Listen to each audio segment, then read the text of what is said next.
بسم اللہ الرحمن الرحیم۔ السلام علیکم ناظرین، صلاح الدین بن یوسف بن ایوب، جنہیں عام طور پر سلطان صلاح الدین ایوبی کے نام سے جانا جاتا ہے، ایوبی سلطنت کے بانی تھے۔ سلطان صلاح الدین ایوبی 1138 عیسوی کو موجودہ عراق کے مشہور شہر تکریت میں پیدا ہوئے، جو صوبہ کردستان کا ایک تاریخی علاقہ ہے، اور آپ نسلاً کرد تھے اور قبیلہ روادیہ سے تعلق رکھتے تھے۔ آپ کے آباء و اجداد آرمینیا کے قدیمی تاریخی شہر دووین کے باسی تھے۔ آپ کا خاندان کچھ پشت قبل عربستان میں منتقل ہو گیا تھا۔ آپ کے دادا شازی ابن مروان پہلے بغداد میں رہائش پذیر تھے۔ بعد ازاں جب تکریت میں منتقل ہوئے تو اس علاقے کے حاکم بہروز نے انہیں اسی شہر کا والی مقرر کر دیا۔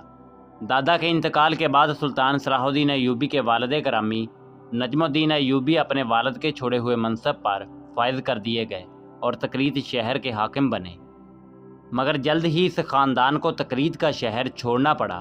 ناظرین، مورخین لکھتے ہیں کہ تکریت سے ہجرت والی رات سلطان صلاح الدین ایوبی پیدا ہوئے اور والد نے آپ کا نام مشہور نبی اسلام حضرت یوسف علیہ السلام کے نام پر یوسف رکھا۔ صلاح الدین آپ کا لقب تھا۔ نجم الدین ایوبی نے اپنی خداداد صلاحیتوں سے مسلمانوں کے مشہور حکمران سلطان نور الدین زنگی رحمۃ اللہ علیہ کا قرب حاصل کر لیا تھا۔ سلطان نور الدین زنگی نے جب دوسری بڑی صلیبی جنگ کے بعد دمشق فتح کیا تو نجم الدین ایوبی کو یہاں کا حاکم مقرر کر دیا۔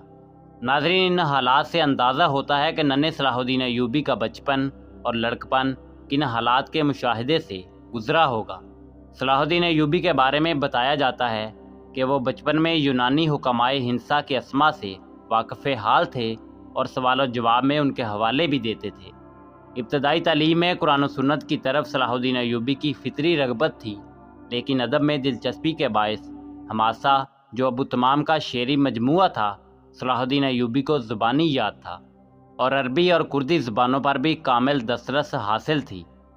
یہ وہ زمانہ تھا جب از شرق تا غرب کل امت مسلمہ بیت المقدس کی جدائی میں نوحہ کونا تھی اور سلیب و حلال کے مارکے چہار اطراف میں گرم تھے، اور آئے روز کہیں نہ کہیں میدان کارزار سجے رہتے تھے، اور کہیں فتح کے شادیانے بج رہے ہوتے تو کہیں شکست خوردہ فریق اپنے زخم چاٹ رہا ہوتا، اور پھر بہت جلد گردش ایام پلٹ بھی جاتی۔ ناظرین، وقت نے جب صلاح الدین ایوبی کے اعصاب میں قوت کی بجلی دوڑائی تو یہ نوجوان نور الدین زنگی کی فوج میں شامل ہوا اور سب سے پہلے اپنے چچا اسد الدین کے ہمراہ فتح مصر میں اپنی تلوار کے جوہر دکھائے۔ سلطان صلاح الدین ایوبی کے والد نجم الدین ایوبی اگست 1173 کو اپنے خالق حقیقی سے جا ملے۔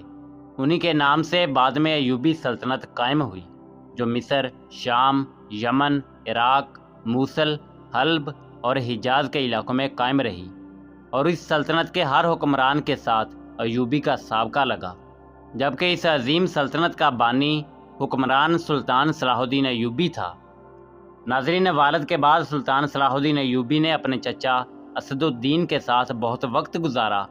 اپنے والد کی بجائے ان پر چچا کی شخصیت کے گہرے اثرات تھے۔ چچا صرف چچا ہی نہ تھے، بلکہ ان کے تعلیق، استاد اور فن حرب میں ان کے گرو بھی تھے۔ ناظرین، سلطان صلاح الدین ایوبی کا شمار تاریخ انسانی کے بڑے بڑے فاتحین میں ہوتا ہے۔ مسلمانوں میں وہ فاتح بیت المقدس کے اعزازی لقب سے پہچانے جاتے ہیں۔ دیگر متعدد مسلمان فاتحین کی طرح سلطان صلاح الدین ایوبی کو بھی ان کے دشمن بھی بڑی قدر کی نگاہ سے دیکھتے ہیں۔ سلطان ساری عمر صلیب سے برسرے پیکار رہے، اس کے باوجود مسیحی حکمرانوں عیسائی مورخین نے سلطان کی فیاضی، حسن خلق، سخاوت اور بردباری کی دل کھول کر تعریف کی ہے۔ مسیحی افواج کا ایک کمانڈر رینالڈ، جو انتہائی ظالم، سفاک اور بد کردار ہونے کے ساتھ ساتھ گستاخ رسول بھی تھا، اور اس نے اپنی افواج کو جمع کر کے مدینہ منورہ پر حملہ کرنے کی نیت سے حجاز مقدس پر چڑھائی کا ناپاک ارادہ تک کر لیا تھا۔ سلطان صلاح الدین ایوبی نے پہلے اس گستاخ رسول کے قتل کی قسم کھائی اور پھر ایک بہت بڑے مارکے کی تیاری میں مصروف ہو گئے۔ 1187 میں ایک بہت بڑی جنگ میں تاریخی کامیابی کے بعد سلطان نے اپنی تلوار سے بذات خود اس دشمن رسول کا سر قلم کر دیا اور اپنی قسم پوری کی۔ عیسائیوں نے 88 سال تک فلسطین پر قبضہ کیے رکھا اور مسلمانوں پر بیت المقدس کے دروازے بند کیے رکھے۔ عیسائی افواج جب فاتح کی حیثیت سے بیت المقدس میں داخل ہو رہی تھیں تو ان کے گھوڑے گھٹنوں گھٹنوں تک مسلمانوں کے خون میں ڈوبے ہوئے تھے اور سارا شہر مسلمانوں کی لاشوں سے اٹا پڑا تھا۔ اس کے برعکس جب مسلمان حکمران سلطان صلاح الدین ایوبی نے بیت المقدس فتح کیا تو عیسائی زائرین کو بھی مقدس مقامات کی زیارت کی اجازت دے دی۔ اسے اجازت کا فائدہ اٹھاتے ہوئے زائرین اس قدر زیادہ تعداد میں آئے کہ عیسائی منتظمین سے ان کا سنبھالنا مشکل ہو گیا۔ اس پر سلطان کا حریف بادشاہ رچرڈ، جو کہ جانی دشمن بھی تھا، اس نے سلطان کو کہا کہ صرف میرے اجازت نامے پر ہی کسی عیسائی کو بیت المقدس میں داخل ہونے دیا جائے۔ سلطان نے یہ درخواست مسترد کر دی اور عیسائی زائرین کا انتظام اپنے ہاتھ میں لے کر نظم و نسق قائم کیا اور مسلمانوں کی روایتی مہمانداری کی روایت برقرار رکھتے ہوئے ان زائرین کی بے حد خدمت داری کی۔ زائرین کو بہترین رہائش، خوراک اور ان کے آرام و عبادت کا پورا خیال رکھا۔ اس پر رچرڈ نے سلطان کی تعریف کی اور شکریہ بھی ادا کیا۔ ناظرین، سلطان صلاح الدین ایوبی جہاد کا بے حد شوقین تھا۔ گھوڑے کی پیٹھ اس کا گویا مسکن ثانی تھا۔ بعض اوقات صرف نمازوں کے لیے ہی اسے سواری سے اترنا نصیب ہوتا تھا۔ مسلسل گھڑ سواری کے باعث سلطان صلاح الدین ایوبی کے نچلے دڑ میں زخم ہو گئے تھے۔ چنانچہ وہ گھوڑے سے اترتا تو اسے تکلیف شروع ہو جاتی، جس سے نجات کے لیے وہ پھر گھوڑے پر سوار ہو جاتا اور جہاد فی سبیل اللہ میں مصروف ہو جاتا۔